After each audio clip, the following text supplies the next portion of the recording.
அனைவருக்கும் வணக்கம். இப்போவும் நான் உங்கள் இயற்கை சசி. இப்போ நீங்கள் பார்த்துட்ருக்க காணொளி என்னென்னு அப்படின்னு கேட்டிங்கன்னா, ஏற்கனவே நம்ம தூதுவளையை தோட்டக்கலை பயிராக லாபத்தரும் தோட்டக்கலை பயிராக மாற்றுறது எப்படி அப்படின்னு முயற்சியில் நம்ம ஈடுபட்டுருக்கோம்.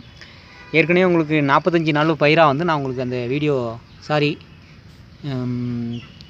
தமிழ் தான் முழுக்க நம்ம காணொலியில் பதிவு செய்யணும்னு நினைக்கிறோம்.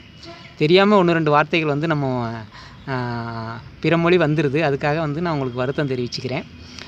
இந்த காணொலியில் பார்த்திங்கன்னா உங்களுக்கு நான் எப்படி அது நுனிக்கிள்ளுதல் பண்ணுறதுன்றத ஒரு காணொலி பதிவு செய்யப்பட்டிருப்போம்.